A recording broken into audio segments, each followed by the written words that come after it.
మహాగణాధిపతయే నమః. ఓం గురుభ్యో నమః. ఓం శ్రీమాత్రే నమః. పరమేశ్వర స్వరూపమైనటువంటి జ్యోతిష, వాస్తు మరియు ఇతర అనేకమైనటువంటి శాస్త్రములను మనకు అందించినటువంటి మహర్షులకి నమస్కారం. హయగ్రీవ హయగ్రీవ హయగ్రీవేతి యో వదేత్ తస్య నిస్సరతే వాణి జహ్ను కన్యా ప్రవాహవత్. అరుణాం కరుణాతరంగితాక్షీం ధృతపాశాంకుశ పుష్పబాణ చాపాం అనిమాదిభిరావృతాం మయూకైః అహమిత్యేవ విభావయే భవానీం. శ్రీమాత్రే నమః. ప్రేక్షకులకి ఆ లలితాంబిక అమ్మవారి యొక్క అనుగ్రహం పరిపూర్ణంగా కలగాలని మనస్ఫూర్తిగా కోరుకుంటూ మనం ఈరోజు చెప్పుకోబోయేటువంటి ఈ క్రోధినామ సంవత్సరంలో. Hi, my name is Gautam and I actually stay in Malkajgiri itself. Right? I had this back pain. It's been 1.5 years. I have tried many treatments like chiropathy, oil massage, physiotherapy especially, but it didn't work out as much like what I expected. I strongly suggest homeopathy. People can carry on with the homeopathy. Area in Malkajgiri and doctor name is like Nagesharov and the clinic name is Neocare Homeopathy.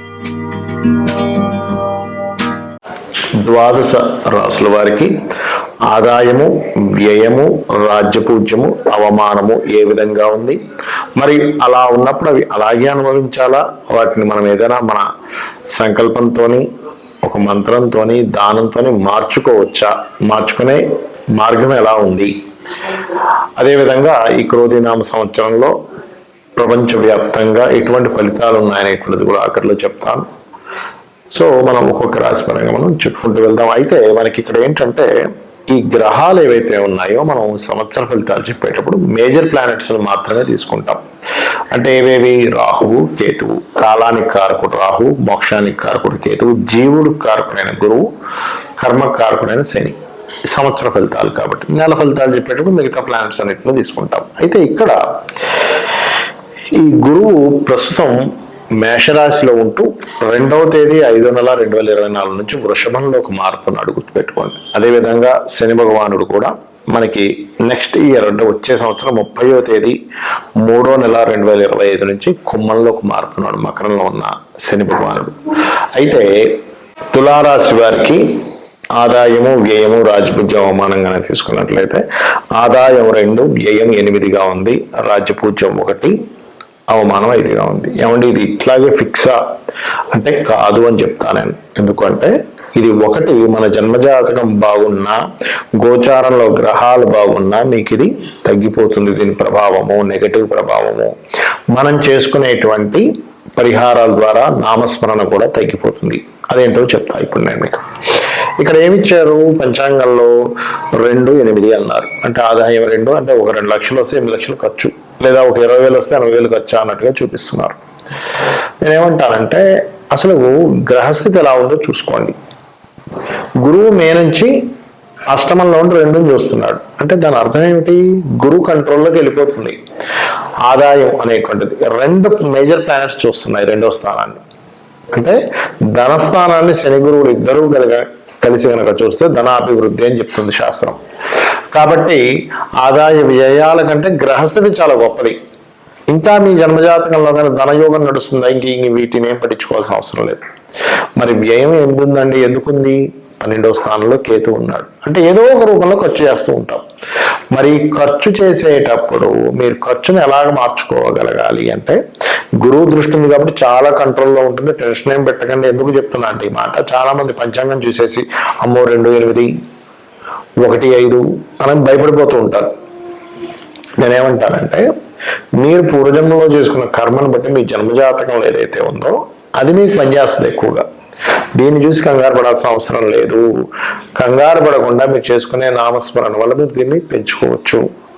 So ఇక్కడ ఆదాయం పెరగడానికి ముఖ్యంగా మీరు స్కందుని ఓం స్కందాయ నమః అనుకుంటూ ఉండండి. ఖచ్చితంగా ఆదాయం పెరుగుతుంది. అలాగే వ్యయం ఎక్కువైపోతుంది. ఒక్కోసారి మనం ఏదైనా బిజినెస్లు పెడుతూ ఉంటాం. ముఖ్యంగా బిజినెస్లో వ్యయం ఎక్కువ చూపిస్తూ ఉంది ఇక్కడ. ఎందుకంటే 12వ స్థానం కన్యారాశి, కన్యకి అధిపతి బుధుడు బిజినెస్లకు కారకుడు, అక్కడ వచ్చి కేతు కూర్చున్నాడు గోచారంలో. అందుకని ఏంటి, ఏదో బిజినెస్ పెట్టడం, దానికి ఖర్చు పెట్టాల్సి రావడం, ఇవి ఎక్కువైపోతూ ఉన్నాయి చూసుకున్నట్లయితే. మరి దీనికి ఏం చేయాలి? ఉలవలు దానంగా ఇస్తూ ఉండండి. మీకు దగ్గరలో పురోహితులు లేరు, ఆలయం లేవు, పురోహితులు లేవు, ఉన్నా తీసుకునే వాళ్ళు లేరు అనుకోండి, పద్ధతిగా తీసుకునే వాళ్ళు లేరు, అక్కడ పెట్టి వెళ్ళిపోండి అంటూ ఉంటారు. కొన్ని ఆలయాల్లో అయితే వాళ్ళకి తెలియదు, మరి ఎందుకు అలా అంటారో నాకు అసలు అర్థమే కాదు. మరి వాళ్ళకి దోషం వస్తుందని భయంతో అంటారా, లేకపోతే పద్ధతి తెలియక అక్కడ పెట్టేసి వెళ్ళిపోమంటారా అనేది ఆలోచించాలి. అయితే ఇక్కడ గోవులు ఉంటాయి మీకు దగ్గరలో, గోశాలకు వెళ్ళి చక్కగా దేశీవాలి గోవండి, జెర్సీ ఆవు కాదు, జెర్సీ ఆవు పెట్టండి తప్పులేదు, ఒక పుణ్యం, ఒక ప్రాణికి తినిపించిన పుణ్యం వస్తుంది. కానీ దేశీవాలి ఆవు కనుక పెడితే మీకు దోషం పోతుంది. కాబట్టి గ్రాసము అంటారు, గడ్డి తీసుకెళ్లి గోవుకు పెట్టండి. ఏది దానం తీసుకోలేని స్థితిలో మీ చుట్టుపక్కల వాళ్ళు ఉంటే గనక, పరిసరాలు ఒక్కోసారి ఏ యుఎస్ కంట్రీస్లోనే ఉంటాం, అప్పుడు ఎలాగండి, మీ ఇండియాలో మీ వాళ్ళు ఉంటారు కాబట్టి మీ వాళ్ళకి మీ పేరు, గోత్రము, నక్షత్రము పేరు మీద ఇమ్మని చెప్పండి. అది కూడా పనిచేస్తుంది ఖచ్చితంగా, అందులో ఎటువంటి సందేహం లేదు. ఇక రాజ్యపూజ్యం అవమానం దగ్గరికి వస్తే కనుక ఇక్కడ మనకి 1-5గా ఉందంటే మెచ్చుకునే వరకులు ఇబ్బంది పెట్టేవారు 5 అయిపోయారు. ఇప్పుడు మరి మెచ్చుకునే వాళ్ళ సంఖ్యను పెంచుకోవడం ఎలాగా? సూర్య భగవాను చూస్తూ, లేదా చంద్రుడిని, ఇంకా బెస్ట్ ఏంటంటే చంద్రబింబం, చంద్రుడు నెలవంక మనకి పెరుగుతూ ఉంటుంది, తరుగుతూ ఉంటుంది కదా, రోజు సాయంత్రం పూట చూస్తూ ఓం అష్టమీ చంద్ర విభ్రాజ అలికస్థల శోభితాయై నమః, ఈ నామం ఏం చేస్తుందంటే అవమానము తగ్గిస్తుంది, మీకు మీ యొక్క గ్రోత్ అంటే పేరు ప్రఖ్యాతుల్ని పెంచుతుంది. ఇంకొకటి సూర్య నమస్కారాలు కూడా చేస్తూ ఉండండి. ఈ 2 కూడా మీకు పేరు ప్రఖ్యాతులు పెరగడము, అవమానాలు తగ్గడం 2 చేస్తుంది. ఇక మీకు సహజంగా ఉండే గ్రహస్థితి ఏమిటి? ఆదాయం ఖచ్చితంగా 2 గ్రహాలు చూస్తున్నాయి కాబట్టి ఆదాయం గురించి ఏం భయపడకండి. అలాగే ఇక్కడ కొద్దిగా ఈ సంవత్సరంలో జూన్, జూలై నుంచి అక్టోబర్ వరకు ఏదైనా ప్రాపర్టీస్ తీసుకునే విషయంలో కొంత జాగ్రత్తగా ఉండండి. మీ యొక్క సంతానం విదేశాలకు పంపించే ప్రయత్నాలు ఫలిస్తాయి, అందులో ఎటువంటి సందేహం లేదు. ఇన్సూరెన్సెస్ పే చేసే అంశాల్లో కాస్త జాగ్రత్తగా ప్లానెడ్గా పే చేస్తూ ఉండండి. అలాగే మరొక విషయం ఏంటంటే వీటితో పాటు గుర్తుపెట్టుకోండి, వీటితో పాటు మీరు 12లో కేతు ఉన్నాడు కాబట్టి విదేశాలకు మీరు వెళ్ళే వచ్చే విషయాల్లో కొంచెం అక్కడికి వెళ్ళడం వల్ల అసలు నిజంగానే లాభం ఉందా లేదా, మనం తొందరపడిపోయి డబ్బులు కట్టి వెళ్తున్నామా అనే దాని ఒక క్లారిటీ పెంచుకొని మీరు ఆ ప్రయత్నం చేయండి. ఇన్వెస్ట్మెంట్ చేసేటప్పుడు అసలు చూసి ఇన్వెస్ట్మెంట్ చేయాలి. 12లో కేతు ఉన్నాడు కాబట్టి ఉద్యోగ ప్రయత్నాలు ఇవన్నీ కూడా బ్రహ్మాండంగా ఉంటాయి. No need to worry. ఒకవేళ మీకు ఉద్యోగ సంబంధించిన విషయంలో ఎన్ని ప్రయత్నాలు చేస్తున్నా సరే మీకు కుదరట్లేదు అని అనుకున్నప్పుడు మాత్రం మీరు చేయవలసినటువంటిది ఏమిటి అంటే శని భగవానుడి దగ్గర నూనెతో దీపం పెట్టడం, నూనె దానంగా ఇవ్వడం చేయండి, అన్ని విధాలు బాగుంటుంది. మరి ఈ క్రోధినామ సంవత్సరంలో భౌగోళికంగా దీన్ని ముండేన్ ఆస్ట్రాలజీ అంటారు. అంటే బయట పరిస్థితులు ఎట్లా ఉంటాయి, క్రోధి అంటే క్రోధములు, ఒకరి మీద ఒకరికి విద్వేషాలు, కోపాలు పెరిగేటువంటి గ్రహస్థితి నడుస్తుంది. ఆల్రెడీ ఫిబ్రవరి నుంచి ప్రారంభం అయిపోయింది అనుకోండి. ఇదేదో క్రోధినామ సంవత్సరం వచ్చేటప్పుడే అని కాదు, ఫిబ్రవరి నుంచి ఇప్పుడు గ్రహస్థితి అనేది స్టార్ట్ అయిపోయింది. ఎందుకంటే ముఖ్యంగా గొడవలకి కారకుడైనటువంటి కుజుడు శత్రు గ్రహాలతో, శత్రు రాసులతో సంబంధాలు కలిగి ఉంటున్నారు. అంటే ఏమిటి, ఈ యొక్క క్రోధినామ సంవత్సరం కంటే ముందే కుజుడు యొక్క సంచారం మకరం నుంచి ప్రారంభమై రవితో కలుస్తూ, దాని తర్వాత మనకి కుంభంలో ఉండేటువంటి శనితోని, దాని తర్వాత మీనంలో ఉండే రాహుతోని, వీటన్నిటిని క్రాస్ చేసుకుని వెళ్తున్నాడు కుజుడు. దీనివల్ల ఏమిటి, రాజులకి కొంతవరకు ముప్పు. అంటే పెద్ద పెద్ద వాళ్ళు కొన్ని కారాగార సంబంధంగా వెళ్ళవలసిన పరిస్థితి రావడం. ఎందుకు అంటే ఇక్కడ శని, రవి, ముఖ్యంగా రాజులకు కారకుడైన రవి మన శనిని రాహుని దాటుకొని వెళ్ళాలి.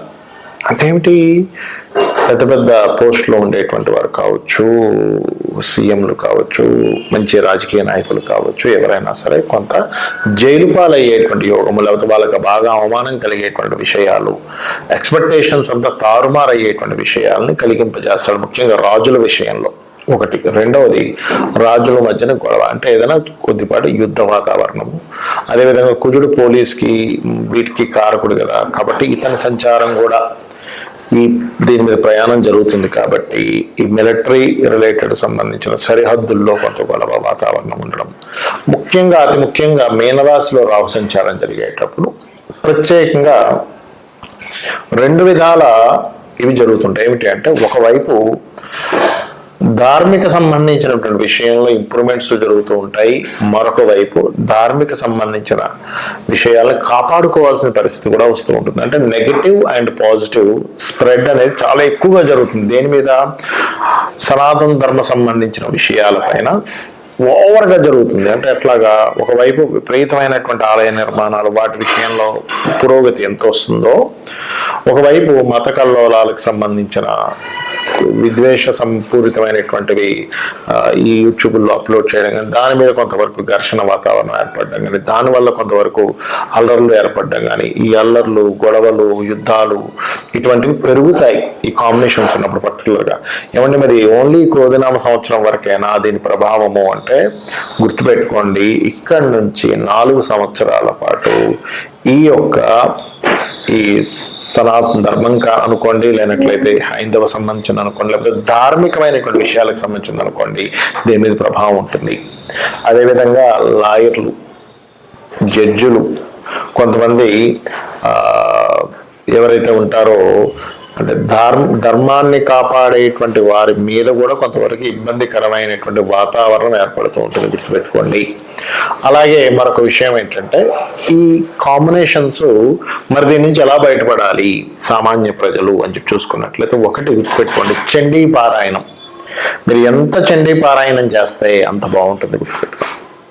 అలాగే దుర్గా, ఓం దుమ్ దుర్గాయ నమః, ఈ 2 ఎవరైతే ఎక్కువగా పాటిస్తూ ఉంటారో, దీంతో పాటు మీనరాశిలో రాహు యొక్క సంచారం అనేటువంటిది పితృదేవతలకి చేసుకుంటూ ఉండాలి. అంటే పితృదేవతల కోసమని మీరు అమావాస్య వచ్చినప్పుడు స్వయం పాకం ఇవ్వడం గనక చేయగలిగితే అద్భుతమైనటువంటి ఫలితాలు చూస్తారు. చాలా మంది చూడండి, ఏమంటే నాకు ఏం చేయాలో అర్థం కావట్లేదు, ఎన్ని పూజలు చేసినా ఫలితాలు రావట్లేదు అన్నప్పుడు పితృదేవత అనుగ్రహం అక్కడ లోపించిందని అర్థం. కాబట్టి ఇది కూడా చేయాలి. మరి ఇప్పటి వరకు మనం ఈ క్రోధినామ సంవత్సరం ఆదాయ వ్యయాలు ఇవన్నీ చెప్పుకున్నాం. మరి ఇదేనా అంటే కాదు. మీ జన్మజాతకం ఈజ్ మోస్ట్ ఇంపార్టెంట్, గుర్తుపెట్టుకోండి. మీ జన్మజాతకంలో లగ్నం ఎలా ఉంది, మీరు ఏ సమయంలో, ఏ తారీఖుని, ఏ నెల, ఏ సంవత్సరంలో, ఏ ప్రాంతంలో జన్మించారో దాన్ని బట్టి మీ లగ్నం కొన్న బలాన్ని బట్టి గోచారంలో ఏ ఆదాయ వ్యయాలు వచ్చినా, ఎన్ని అవమానాలు, రాజపూజ్యాలు వచ్చినా, మీ జన్మజాతకం ఈజ్ మోస్ట్ ఇంపార్టెంట్. ఇది మెయిన్ గా రూల్ చేస్తుంది, గుర్తుపెట్టుకోండి. ఇక రెండవది ఏంటంటే, మీకు ధనం ఏ మార్గంలో వస్తుంది, మీరు ఏ మార్గంలో ప్రయత్నం చేయాలి, ఏ దిశ మీకు బాగా కలిసి వస్తుంది. గృహం నిర్మాణానికి, గృహంలో ఉండడానికి, అది రెంట్ అయినా ఓన్ హౌస్ అయినా, మీరు ఏ విద్యని అభ్యసిస్తే బాగుంటుంది. మీరు ప్రొఫెషనల్ గా ఇబ్బంది పడుతున్నారంటే మీ దశమ స్థానాధిపతి ఎలా ఉన్నాడు, ఇన్వెస్ట్మెంట్స్ ఎప్పుడు చేయాలి, ఎప్పుడు చేయకూడదు, విదేశాలకు వెళ్తే బాగుంటుందా, ఇక్కడ ఉంటే బాగుంటుందా. అదేవిధంగా మీరు పర్టికులర్గా మీ యొక్క జన్మజాతకంలో ఉండేటువంటి కాంబినేషన్స్ ఏవైతే ఉన్నాయో, మీకు ఎటువంటి పరిస్థితులు మీకు అనుకూలిస్తాయి, అంటే ఏ మార్గంలో ఉంటే మీకు పరిస్థితులు అనుకూలిస్తాయి. వివాహం చేసుకునే సమయం ఎప్పుడు, వివాహం ఎప్పుడు చేసుకోకూడదు. చాలా మంది తెలియక రాంగ్ టైంలో చేస్తూ ఉంటారు. ఇన్వెస్ట్మెంట్స్ కావచ్చు, వివాహం కావచ్చు, ఏదైనా కానీ ఇటువంటివన్నీ కూడా మీ జన్మజాతకంలోనే తెలుస్తాయి. మరి ఇవన్నీ ఎందుకు చెప్పుకుంటున్నాం ఈ గోచార ఫలితాలంటే, ప్రతి మనిషి తన నిర్ణయం వేరు, బయట ఉండే వాతావరణం వేరు. ఈ 2 మ్యాచ్ అయినప్పుడు సక్సెస్ ఉంటుంది, ఈ 2 మ్యాచ్ అయినప్పుడు అంతంత మాత్రంగా ఉంటుంది లైఫ్. కాబట్టి మీ జన్మజాతక ఫలితాలని, ఈ గోచార ఫలితాలని రెండింటిని తెలుసుకుంటూ, అమ్మవారి యొక్క ఆరాధన, పితృదేవతల యొక్క ఆరాధన చేసుకుంటూ, వీరి యొక్క అనుగ్రహం మీరు పరిపూర్ణంగా పొందాలని మనస్ఫూర్తిగా కోరుకుంటూ, శ్రీమాత్రే నమః.